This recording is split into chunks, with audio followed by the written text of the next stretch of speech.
warahmatullahi wabarakatuh. Waalaikumsalam warahmatullahi wabarakatuh. Shalom Om Swastiastu, Namo Buddhaya, Salam Kebajikan. Halo Sahdu, perkenalkan saya Anindya Zahra Sabila, mahasiswa Pendidikan Bahasa dan Sastra Indonesia, Fakultas Keguruan dan Ilmu Pendidikan Universitas Lampung. Selamat datang dan selamat bergabung di Podcast Edukasi. Podcast ini merupakan program yang digagas sebagai sarana berbagi pengetahuan dan juga aktivitas akademika FKIP Unila. Nantinya, dalam podcast ini Anda akan mendapatkan informasi seputar geliat aktivitas di FKIP Universitas Lampung. Pembahasan yang dimuat dalam podcast ini akan berfokus pada isu terkini dunia pendidikan dan pastinya masih banyak lagi. Sangat menarik bukan? Nah, pada kesempatan ini kita telah kedatangan bintang tamu yang tidak kalah spesialnya nih, yakni sudah hadir Dr. Rizwandi MPD selaku Wakil Dekan Bidang Akademik dan Kerjasama. Selamat siang Pak. Selamat siang, terima Gimana kasih. nih? Aduh, alhamdulillah. Gimana nih Pak kabarnya hari ini? Alhamdulillah, sangat senang ketemu dengan Mbak Anin. Wah, alhamdulillah.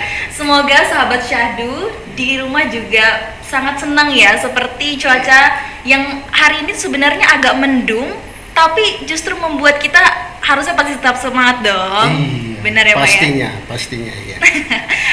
Sangat cocok dengan tagline kita yaitu Syahdu, cuaca hari ini juga sangat syahdu dan pembahasan kita hari ini juga pastinya akan syahdu ya Pak ya? Bila perlu lebih syahdu ya. Lebih syahdu Pak.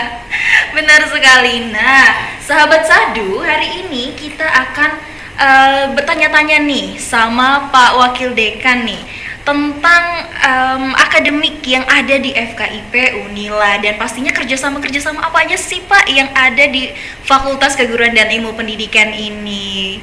Gimana nih Pak? Apakah Bapak ini siap nih untuk menjawab pertanyaan-pertanyaan? Kita coba ya. Oh, kita coba ya. Oke. Mungkin kita awali dulu nih Pak, berkenaan dengan salah satu visi dari Dekan FKIP Unila yang ingin menciptakan fakultas yang unggul. Bagaimana sih Pak tanggapan Bapak mengenai hal tersebut dalam bidang akademik dan kerjasama tentunya? Pertama terima kasih ya Mbak Anin ya. Ini menurut saya sangat bagus sekali ini podcast melalui Syahdu ya. Sahabat Syahdu. Sahabat Syahdu. Jadi kita FKIP ini mau menuju unggul. Jadi unggul itu tentu harus semua aspek mestinya unggul itu. Jadi tidak bisa kita katakan unggul tetapi masih ada di bagian tertentu yang bolong lah, kita katakan seperti itu. Maka dia harus tertutup dengan rapi keunggulan itu. Itulah keunggulan yang paripurna, kira-kira seperti itu yang mau kita tuju. Terkait dengan pencapaian unggul, salah satunya adalah terkait dengan kerjasama. Landasan konseptualnya ternyata untuk kehidupan saat ini tidak bisa kita berdiri sendiri. Benar, Tidak pastinya bisa. harus ada Iya. bantuan dari orang lain pastinya. Butuh bantuan orang lain karena mau berkolaborasi, kerjasama untuk di kalangan akademik mungkin sharing hasil riset, kemudian terkait dengan teachingnya seperti apa dan lain sebagainya bla bla gitu ya. Nah, itu landasannya. Oleh karena itu dalam rangka pencapaian unggul maka kita harus kalau bahasa militernya ekspansi gitu. Ya kita harus mengejar, jangan menunggu gitu. Jadi kita harus mengejar, mencari peluang untuk melakukan kerjasama ini baik di tingkat lokal lah gitu, provinsi misalnya, nasional bahkan internasional. Misalnya untuk lokal kita butuh tempat-tempat mahasiswa melaksanakan kegiatan pengenalan lapangan persekolahan PLP. Itu kita butuh, maka perlu kita lakukan kerjasama. Kemudian nasional, kita melalui berbagai forum organisasi kampus, misalnya Forkom, kemudian lain-lainnya, kita melakukan lagi kerjasama, baik riset, kemudian terkait dengan hal-hal yang lain, sehingga ini kita tahu loh potensi kita dan potensi kampus lain. Dengan adanya ini maka kita sharing, berbagi gitu ya. Kemudian yang berikutnya, ternyata saat ini tidak cukup hanya kerjasama di tingkat lokal dan nasional, semuanya sudah mengarah kepada internasionalisasi. Berarti kalau mau mencapai unggul tadi, kita juga harus meraih itu. Harus mampu bersaing pastinya Pak ya. Iya, harus kita raih. Maka mulai tahun 2023 secara gencar kita sudah banyak melakukan kerjasama internasional. Wah, menarik nih. Di sini poinnya gitu ya. Dengan pihak UTM Malaysia, kemudian dengan kampus Chiang Mai di Thailand. Kemudian kalau tahun 2024 ini kita merambah ke Filipina, kemudian ke Hong Kong, ada beberapa teman dosen, termasuk ke Kanada gitu. Itu semuanya dalam rangka untuk berbagi tadi. Pencapaian endingnya adalah unggul yang sesuai dengan visi lembaga kita. Jadi tentu saat ini belumlah klimaks untuk mengatakan sudah unggul. Masih terus berproses. Proses untuk menuju unggul tersebut ya Pak ya. Terkait dengan kerjasama ya. Iya. Jadi kita terus berproses dalam rangka pemenuhan apa yang kita butuhkan. Karena lagi-lagi kehidupan saat ini apapun juga kita butuh orang lain. Untuk mensupport, untuk mendukung pencapaian kita yang kita inginkan. Begitu Mbak Ani. Oke, menarik banget nih. Tentunya hal ini bersinggungan ya Pak, karena di era digital ini semua tuh serba cepat dan juga serba kolaborasi, bisa dikatakan demikian. Betul, karena di perkuliahan saja kita kan dituntut untuk berkolaborasi antara mahasiswa dengan mahasiswa, antara mahasiswa dengan dosen untuk melakukan penelitian maupun riset ya Pak ya. Berarti fakultas juga melakukan hal tersebut tentunya untuk meningkatkan mutu fakultas ya Pak. Iya. Jadi sesungguhnya apapun yang dilakukan oleh fakultas, semuanya muaranya adalah kepada mahasiswa. Ini perlu diingat ini. Dosen melaksanakan riset, endingnya untuk mahasiswa. Dosen melakukan inovasi, endingnya untuk mahasiswa. Nanti ketika muaranya kepada untuk mahasiswa, inilah perubahan yang terjadi sebagai output dari lembaga yang kita cintai ini, FKIP Unila. Kemudian misalnya terkait dengan kerjasama 2023 kita mengirim 6 mahasiswa untuk mengikuti program Sea Teacher ke Thailand, ke Chiang Mai, kemudian ke Bicol University di Filipina. Kemudian tahun ini juga kita seperti itu juga. Memang tahun ini kita lebih fokus ke Filipina ya, untuk melakukan kerjasama dalam rangka pengiriman mahasiswa, termasuk mengirim ada 8 mahasiswa untuk mengikuti kegiatan kemanusiaan. Maka ini berkaitan dengan MBKM internasional. Ini luar biasa, ini dampak dari kegiatan ini, yang nanti lagi-lagi inilah bentuk menyiapkan mahasiswa nanti akan menjadi alumni yang sudah bergaul di tingkat internasional loh. Jadi artinya alumni FKIP Unila itu sudah berinteraksi dengan dunia internasional. Apa enggak hebat ini? Benar. Ya kan, enggak hebat ini. Artinya fakultas itu juga mewadahi dan membantu dan menyokong juga ya Pak ya? Iya. Jadi semuanya disupport gitu. Iya, benar sekali. Jadi kebayanglah nanti Ananda mahasiswa tadi yang bersinggungan dengan internasionalisasi akan sangat luar biasa bangga mereka, dan mereka akan tahu atmosfer bagaimana kehidupan kampus misalnya di luar negeri, bagaimana atmosfer kalau mereka di tempat kerja perusahaan atau apa gitu seperti apa. Nanti akan tinggal merubah mindset mereka kan ketika berhadapan dengan dunia kerja mereka yang real nantinya. Oh iya, mereka sudah punya experience, good experience sudah dapat, tinggal penyesuaian saja gitu. Jadi implementasi dari pengalaman-pengalaman yang sudah didapatkan. Ini poin-poin yang sangat penting menurut saya, dampak dari kerjasama yang berimbas pada mahasiswa. Dunia kerja nantinya juga iya, ya Pak. Bagi mahasiswa kan, bagi mahasiswa di tempat dia nanti bekerja. Benar. Gitu. Guru misalnya, mereka kan akan mengajar ini, si teacher mereka mengajar di tempat di university yang mereka kunjungi. Atmosfer universitas itu dia dapat. Bagaimana persekolahan mereka di tempat mereka, misalnya di Filipina, di Thailand, mereka dapat pengalamannya. Bagaimana sesungguhnya mengajar di luar negeri itu seperti apa, di Malaysia, di Filipina atau di mana gitu kan.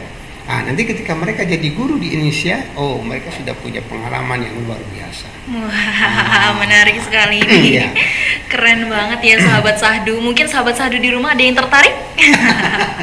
Bisa terus belajar di sini ya, pastinya untuk mengembangkan tidak hanya soft skill tapi ya Pak ya. Iya, pasti. Pastinya bisa belajar di mana saja dan kapan saja ya Pak ya. Tentu. Menarik sekali.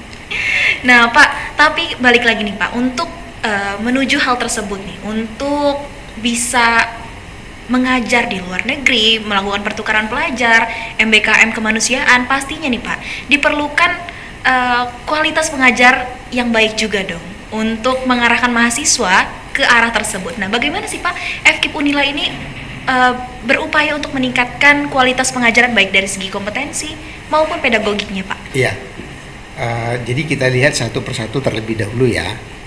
Misalnya kita mengirim mahasiswa ke luar negeri, tentu dengan jumlah studi bodinya FKIP ini di atas 4.000-an apa 7.000-an, bahkan hampir 10.000-an.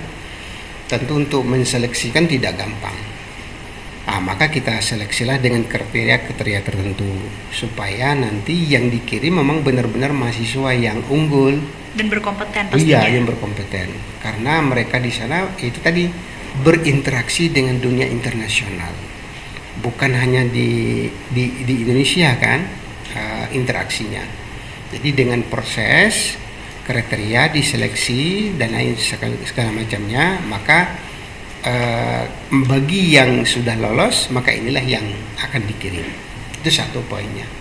Kemudian yang berikutnya dari aspek dosen, tentu mahasiswa yang masuk di kelas berinteraksi dengan dosen, maka dosen juga harus punya kompetensi ya. Tentu tidak mungkin tidak punya kompetensi kan. Tentu dalam hal ini inovasi peningkatan segala macamnya itu yang dilakukan oleh dosen terkait dengan pengajaran misalnya. Secara regulasi mulai dari tingkat universitas itu sudah punya aturan yang sangat baku gitu. Kalau di Unila itu ada namanya bulan mutu namanya. Oh menarik, apa itu Pak? Bulan mutu ini mulai dari bulan Juli sampai September. Ini kita lagi menunggu nanti ada tim dari pihak universitas untuk roadshow ke masing-masing fakultas menyampaikan hasil audit tadi terkait dengan pengajaran seperti apa. Karena di dalam aplikasi AMI namanya, Audit Mutu Internal Unila, itu ada yang aspek atau bidang yang diukur. Misalnya pengajaran, Itu ada capaiannya, capaian prodinya apa, indikatornya, kemudian universitas apa. Berdasarkan itu semuanya nanti akan ada hasilnya, Akan ada akumulasinya. ada akumulasinya bahwa dosen ini misalnya kurang gitu, tapi dia berdasarkan prodi. Kalau per individu dari masing-masing dosen per masing-masing mata kuliah itu di prodi dibahas, tapi ini kita melihat keutuhan prodinya dalam melaksanakan proses pembelajaran, karena yang namanya perkuliahan itu kan ada di prodi itu yang melaksanakan kurikulumnya. Jadi yang melaksanakan kurikulum itu adalah ranahnya prodi. Maka prodi itulah yang mau kita bongkar habis terkait dengan perkuliahan dan lain sebagainya. Nah, jadi berkaitan dengan itu, maka nanti akan terpetakan satu prodi itu dalam rangka perkuliahannya ada pada posisi mana dia. Nah, nanti oleh tim dari universitas sebagai auditor nanti akan menyampaikan, oh prodi ini yang perlu ditingkatkan. Prodi ini yang perlu ditingkatkan dalam perkuliahan gitu. Jadi gambarannya, deskripsinya kira-kira seperti itu. Oh, baik. Selain itu tentu melalui kebijakan yang dilakukan fakultas, baik melalui penelitian. Jadi fakultas ini kan punya roadmap penelitian, roadmap pengabdian. Jadi salah satunya adalah roadmap penelitian yang berkaitan dengan inovasi-inovasi perkuliahan. Artinya melalui roadmap ini Bapak Ibu dosen itu meneliti terkait dengan pembelajaran.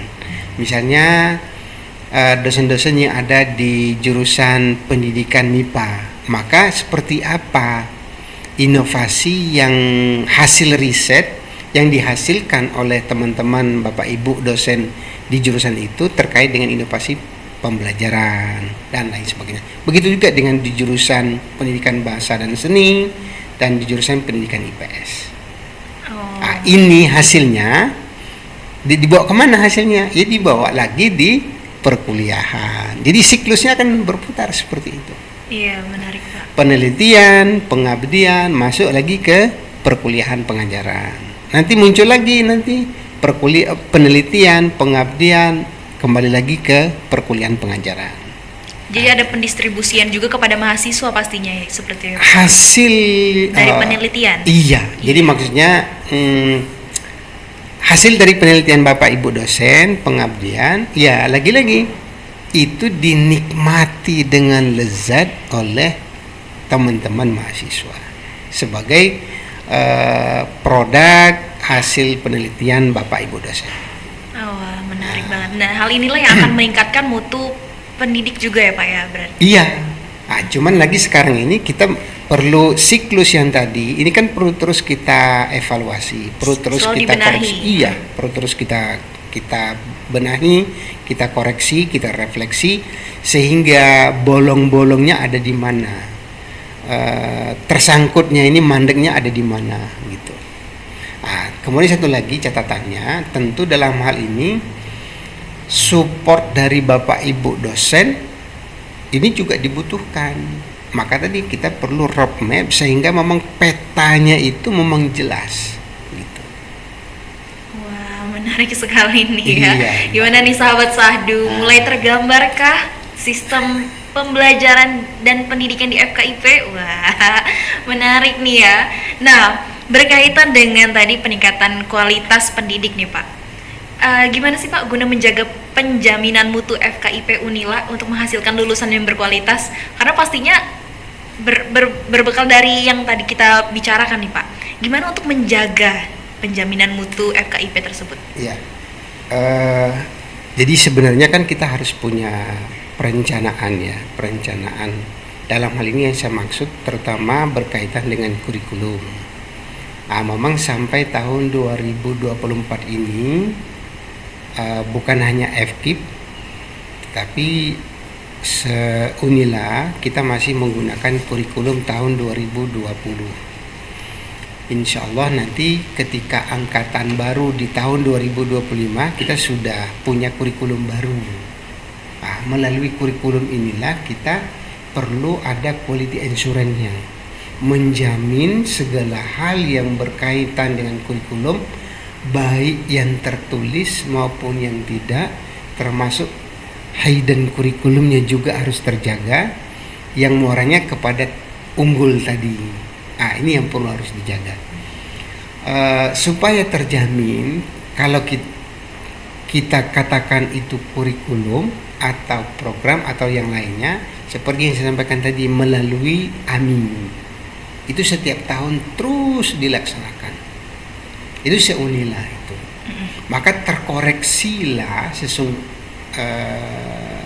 idealnya maka akan terkoreksilah pada bagian mana yang perlu ditingkatkan. Hal itulah yang akhirnya menjamin mutu FKIP ini, iya, Pak. Betul. Nah, jadi bagian itulah yang perlu ditingkatkan di program studi, dan ini kan disampaikan juga kepada Bapak Ibu dosen ya kan. Nah, melalui program studi nanti Kaprodi akan menyampaikan kepada Bapak Ibu dosennya bahwa ini program, misalnya ya, program studi A misalnya, di bagian inilah yang perlu kita tingkatkan misalnya. Maka tentunya akan disambut oleh Bapak Ibu dosennya. Oh ya, perlu ditingkatkan. Gitu. Iya. Karena adanya evaluasi Iya, tersebut betul, ya Pak ya. Betul Mbak Ani. Betul. Berarti memang mutu dan kualitas pengajaran di FKIP ini akan selalu berirama dan pokoknya mengalir terus gitu ya Pak ya, karena selalu ada evaluasi guna menyokong pembelajaran yang berkualitas seperti itu. Iya, misalnya ya mungkin tidak semua ruang kelas ya sudah ada LED misalnya ini, tetapi hampir 80% lah atau hampir 90% lah saya kira itu sudah pakai LED semuanya saat ini. Seingat saya misalnya di jurusan PMIPA itu di ruang kelasnya sudah, walaupun ada tapi tidak banyak. Di jurusan IP, jurusan bahasa, di IPS juga sebagian besar juga ada. Jadi ya lebih kurang 80% itu sudah menggunakan LED. Artinya ini juga dalam rangka tadi untuk mensupport proses peningkatan kualitas perkuliahan gitu. Selain yang substantif ya, walaupun yang ini kan supporting yang lain gitu ya. Dari sarana dan prasarana. Ya, medianya, sarana prasarana lain sebagainya.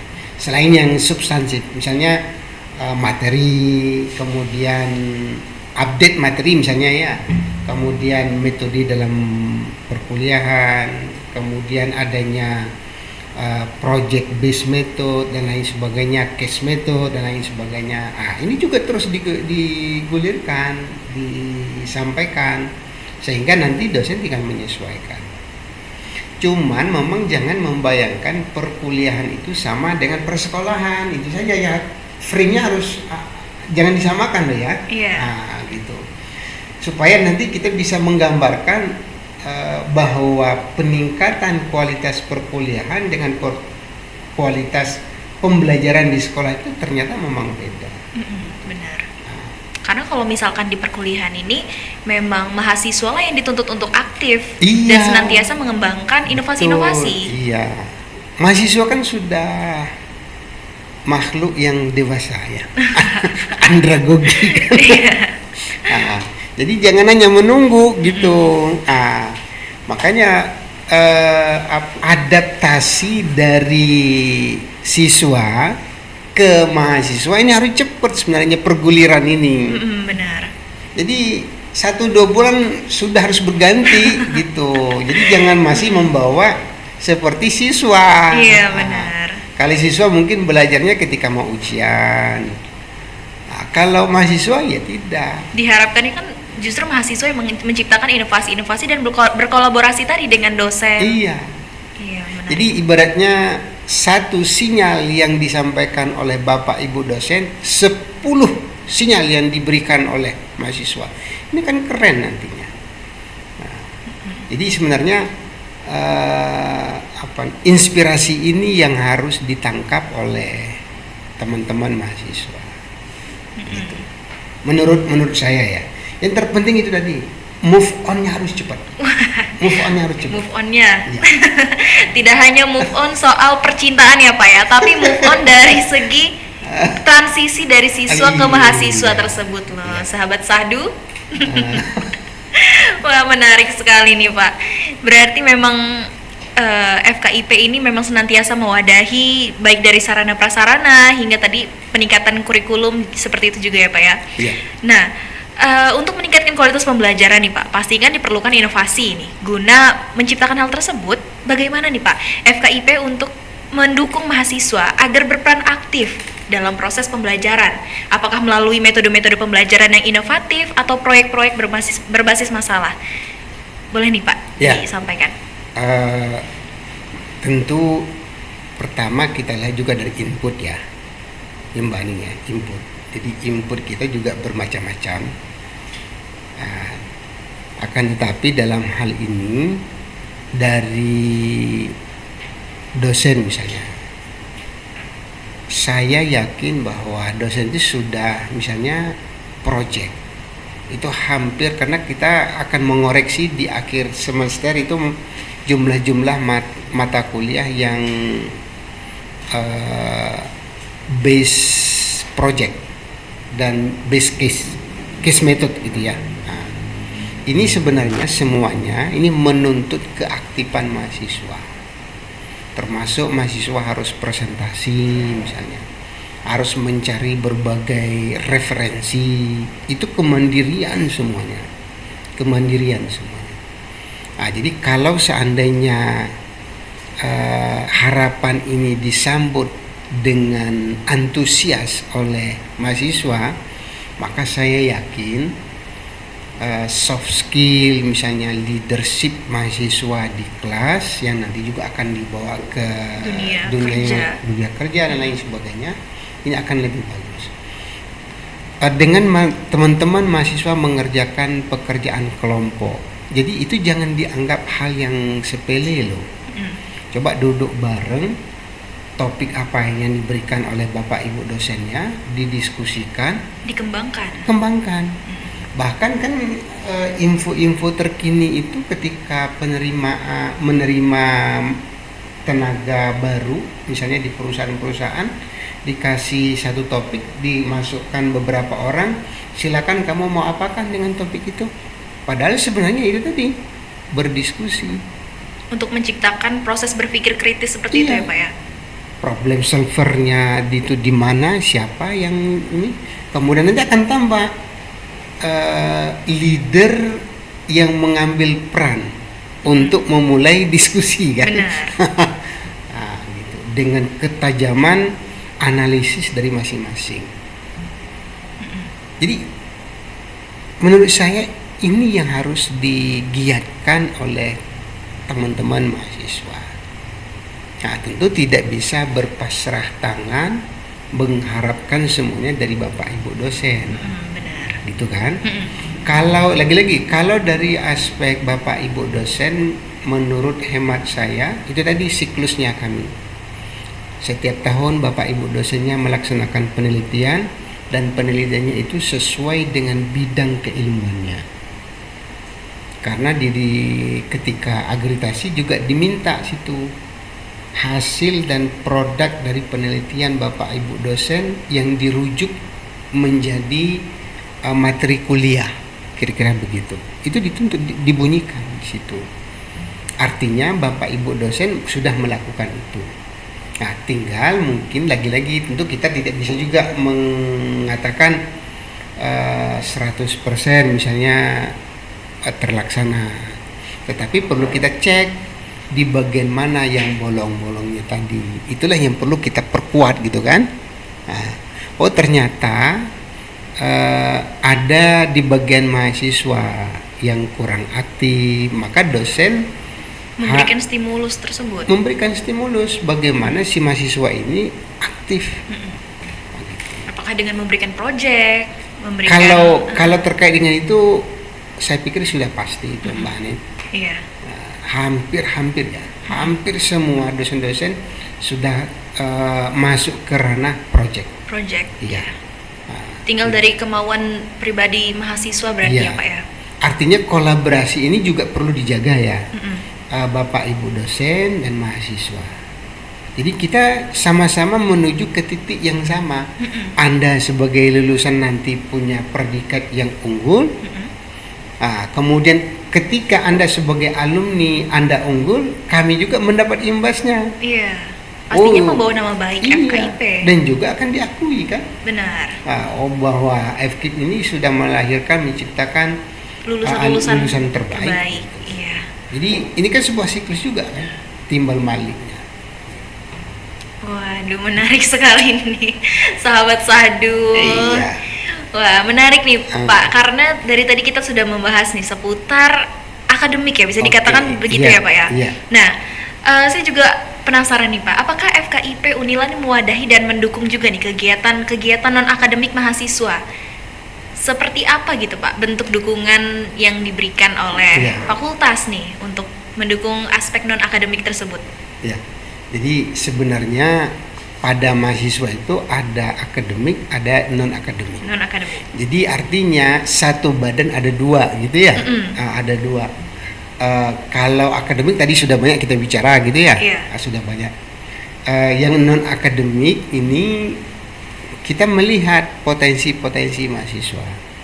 Tapi nanti untuk lebih rincinya saya kira Pak WD3 lah ketika nanti Hadir di ini akan diundang tidak Pak WD3? Waduh, sahabat Sahdu, tulis di kolom komentar ya. Iya. Kita akan mengundang Pak WD3 Iya, nih. jadi untuk berkaitan dengan yang non akademik perlu dihadirkan Pak WD3 untuk menjelaskan kalau non akademik itu seperti apa fakultas keguruan ilmu pendidikan ini Mewadahinya. mewadahi. Oh.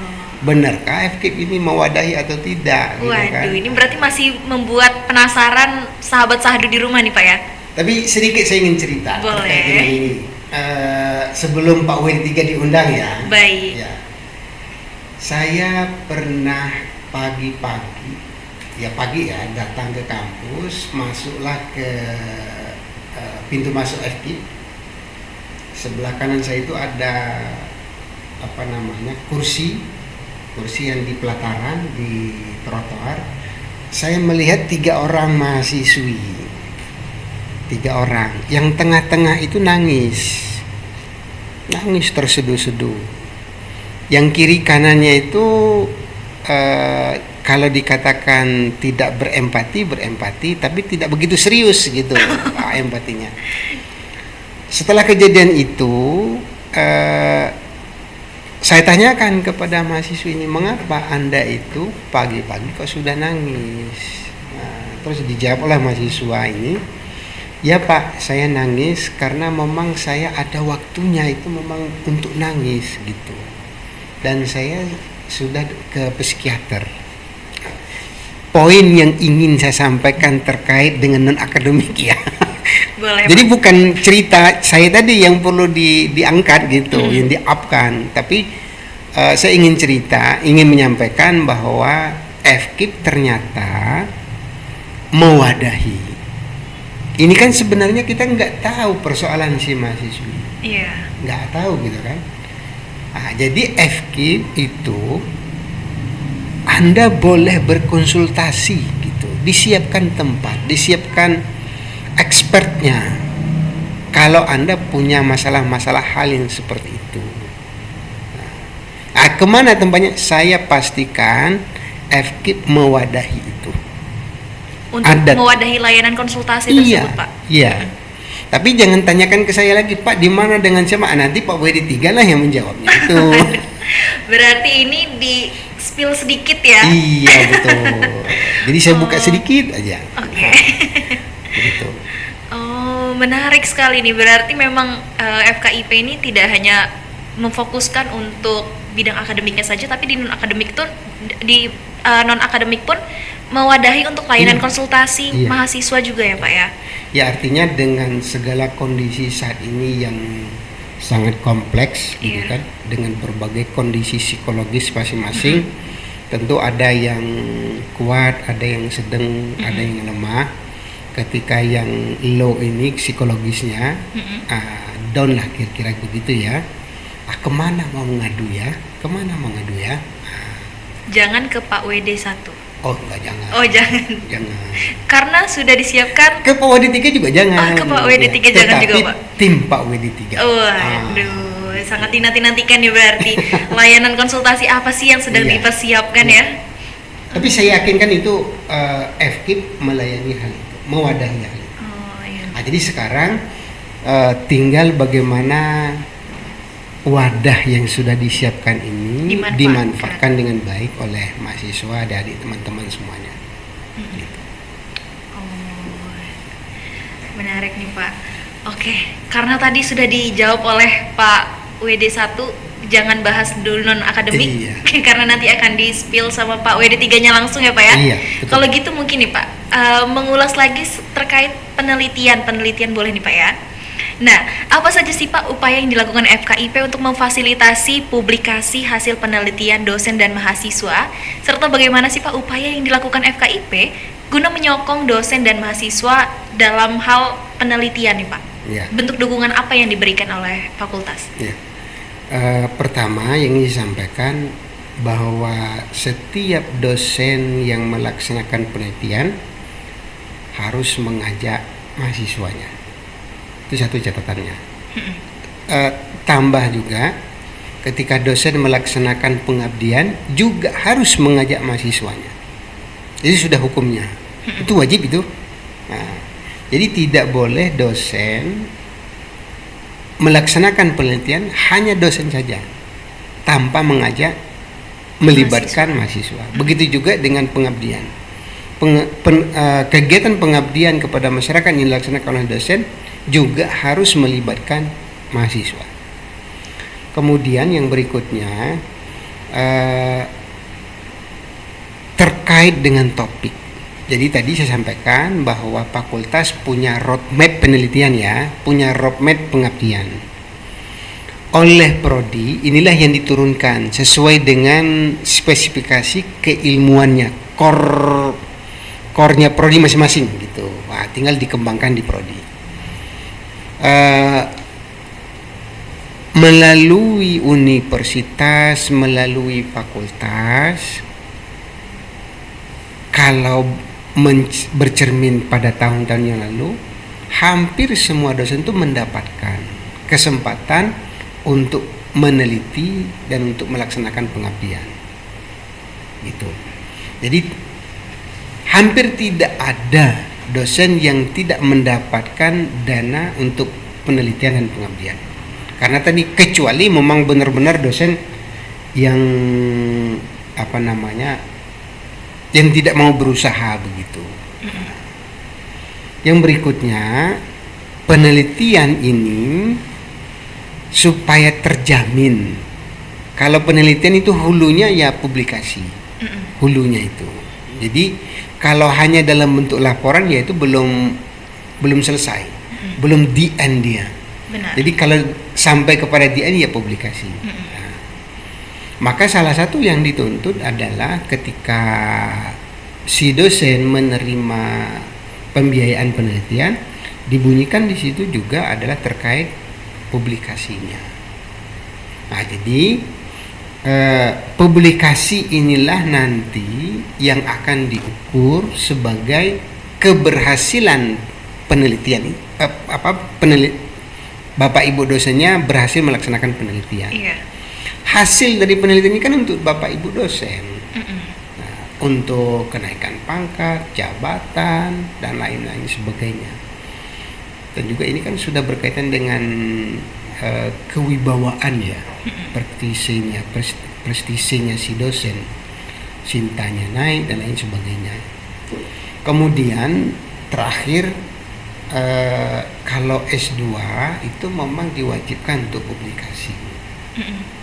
Ya gitu. S1 memang belum diwajibkan, kecuali beberapa tahun yang lalu itu dituntut untuk publikasi. Sekarang memang tidak diwajibkan. Karena tidak diwajibkan ini, maka ada sebagian dosen ketika melihat riset si mahasiswa ini bagus, maka disupport oleh dosennya, pembimbingnya untuk publikasi. Poin juga yang ingin saya sampaikan, maka berarti berawal dari ketika si mahasiswa mau melaksanakan penelitian, tugas akhir, skripsikah atau tesiskah gitu kan, maka topik penelitian si mahasiswa ini minta kepada dosen. Artinya dosen yang punya peer group gitu keilmuannya, ini bisa di-share kepada mahasiswanya untuk diteliti gitu. Ini akan membantulah milestone-nya keilmuan si Bapak Ibu dosen gitu. Jadi timbal balik juga manfaatnya. Iya, benar. Gitu kan?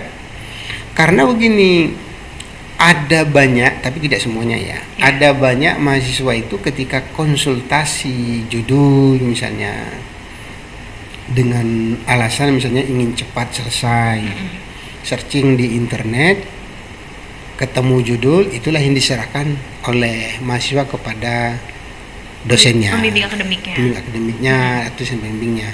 Ini yang menurut hemat saya kurang tepat seperti ini. Justru bagaimana Bapak Ibu dosen ini men-sharekan bidang kajian dia untuk dititipkan, diteliti oleh mahasiswa. Ini akan mensupport, semuanya akan dapat.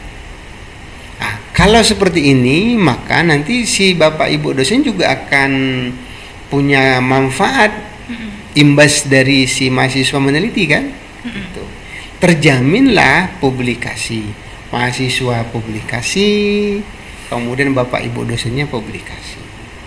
Lagi-lagi yang namanya penelitian tidak sampai kepada laporan, tetapi sampai kepada publikasi artikel.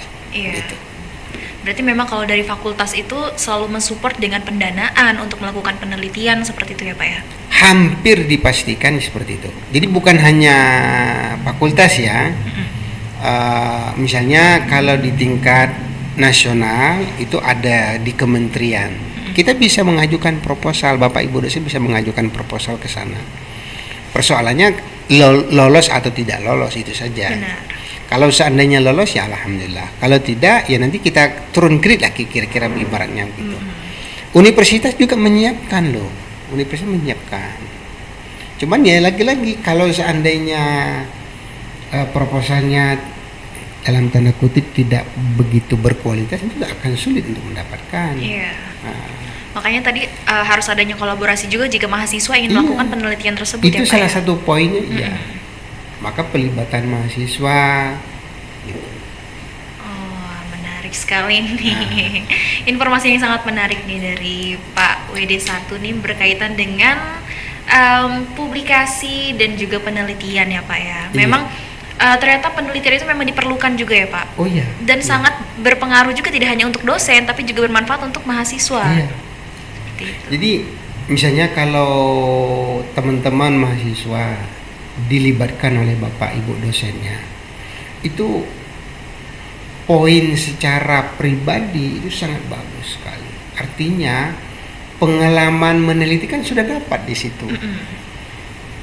Mulai dari tahap awal bagaimana membuat proposal, bagaimana mengumpulkan data, bagaimana menganalisis data gitu kan dengan berbagai karakteristik data yang dikumpulkan.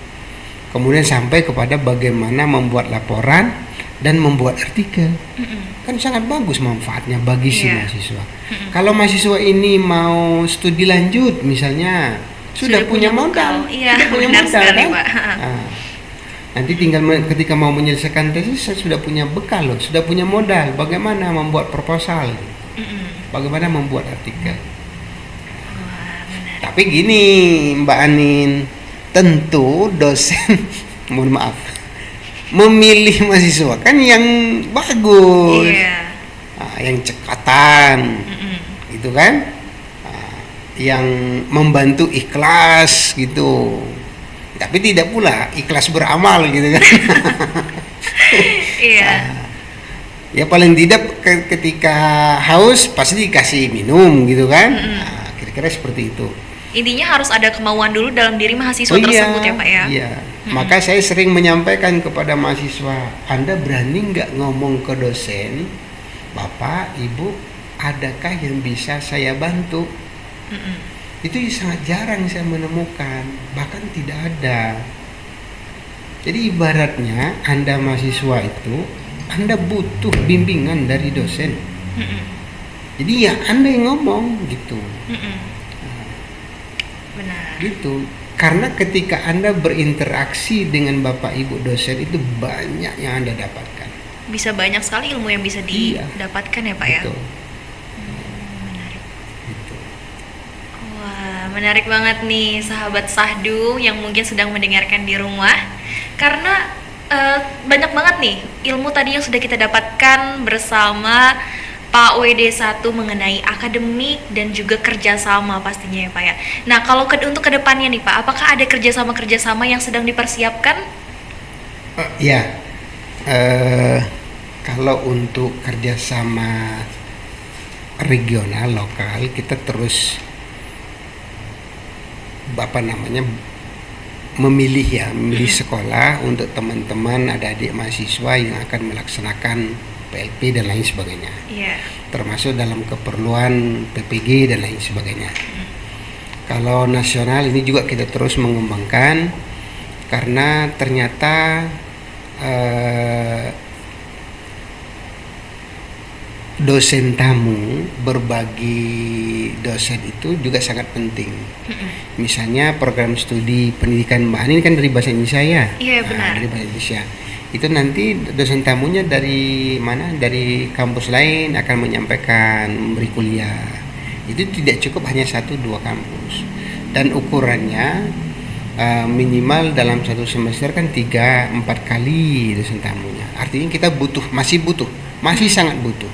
Maka ini juga perlu kita kembangkan. Kemudian kalau untuk kerjasama internasional, selain yang saat ini sudah banyak kita kembangkan, kita akan menambah ibaratnya incaran kita, universitas paling tidak rankingnya 200 gitu, grade-nya. Misalnya terakhir ini saya masih intens komunikasi dengan pihak marketingnya UKM, University Kebangsaan Malaysia. Kemudian masih ada lagi dengan Asmara apa ya. Ini khusus untuk teman-teman yang ada di program studi pendidikan tari dan musik. Kalau di Indonesia ini setingkat dengan institut seni lah, kira-kira gitu. Iya. Jadi artinya saat ini kita masih terus mengembangkan, mencari peluang untuk kerjasama internasional. Lagi-lagi itu tadi, tidak mungkin kita akan menuju unggul tanpa kita punya jaringan yang banyak, punya relasi yang banyak, network yang banyak. Itu nonsense itu. Jadi kita membutuhkan pihak-pihak lain yang mensupport kita. Makanya di tahun 2023 itu kan sangat senang sekali capaian untuk kerjasama. Dosen kita memberi kuliah di luar negeri, dosen luar negeri juga memberi kuliah kita. Tapi itu baru satu jurusan. Makanya untuk ke depan kita perlu juga mengimbas ke jurusan-jurusan yang lain. Bagaimana jurusan-jurusan lain dosennya memberi kuliah juga ke luar negeri dan dosen di sana juga memberi kuliah ke tempat kita. Ternyata itu tidak mudah. Tidak mudah. Paling tidak mudah untuk meyakinkan mereka.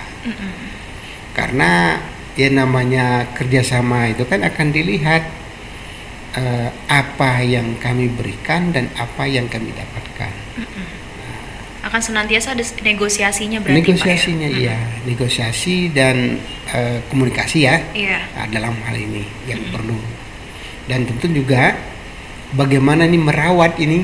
Nah, Menjaga agar senantiasa berkesinambungan ya Pak ya. Itu. Berarti kedepannya akan ada penambahan kerjasama Oh ya iya, pastinya Pak ya. iya. Dalam Maunya seperti dalam itu. nasional maupun internasional. Itu tadi karena tidak mungkin. Kita Iya. harus punya banyak network. Kalau kita mengatakan banyak, orang lebih banyak. Iya. Jadi kalau kita merasa sudah banyak, ternyata orang lebih banyak, berarti kita tidak bisa mengatakan kami lebih unggul dari Anda. Gitu. Ternyata orang lebih unggul dari kita. Iya benar. Tapi ini masih dalam proses ya. Kita terus berusaha untuk hal itu. Wah, menarik sekali nih sahabat Sahdu. Akan senantiasa ada gebrakan-gebrakan baru ya pastinya di FKIP, mulai dari kerjasama maupun akademiknya. Jadi harus dinantikan nih Pak ya. Info terakhir, ini kan kalau tadi kita bicara S1 lebih kurang ya, S2 juga seperti itu.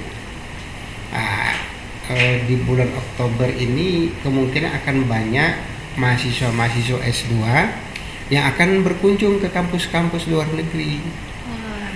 Nah, tentu ibaratnya kita mengejar bola terlebih dahulu ya. Kalau wait and see kan tidak mungkin, kita nggak dapat apa-apa kan. Nah, maka kita harus kejar. Jadi kita kejar terlebih dahulu, tapi dengan kita datang ke sana, pastikan mereka juga akan datang ke tempat kita. Nah, ini yang kita mau.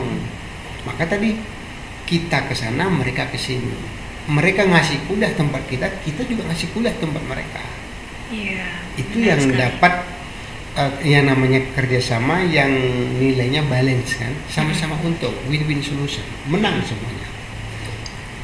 Wah, menarik Iya. sekali sahabat Sahdu. Mungkin nih Pak, untuk menutup nih podcast Iya. kita di siang hari ini apa nih Oh, Pak? iya. Pesan yang bisa disampaikan kepada sahabat Sahdu yang sedang menonton. Ya, terima kasih Mbak Anin. Jadi pertama kepada Bapak Ibu dosen, tentu mari sama-sama kita support, kita sama-sama mendukung untuk mencapai FKIP Unila yang unggul sesuai dengan kapasitas kita, sesuai dengan bidang kita masing-masing. Kalau soal perbedaan kita singkirkan jauh-jauh. Itu pertama. Kemudian yang untuk sahabat-sahabat mahasiswa, yakinlah bahwa apa yang dilakukan oleh fakultas, oleh Bapak Ibu dosen, semuanya adalah untuk Anda. Waduh, menarik Terima sekali. kasih. Beri tepuk tangan dulu dong. Menarik sekali sahabat Sahdu, nggak kerasa nih kalau kita udah bincang-bincang asik nih bersama Pak Riswandi selaku Wakil Dekan 1 bidang akademik dan juga kerjasama. Pastinya dinantikan nih Pak ya kerjasama lainnya, kerjasama. Mudah-mudahan. Mohon doa dan dukungannya. Wah, mohon doa dan dukungannya nih sahabat Sahdu. Semoga senantiasa akan selalu ada nih kerjasama dan gebrakan baru yang ada di FKIP Unila. Terima kasih kepada Pak Riswandi yang sudah meluangkan waktunya nih, pasti di tengah kesibukannya mengajar, Ya. sudah mau berbagi bersama kita di sini. Baik, saya akhiri podcast di siang hari ini. Wassalamualaikum warahmatullahi wabarakatuh. Waalaikumsalam warahmatullahi wabarakatuh.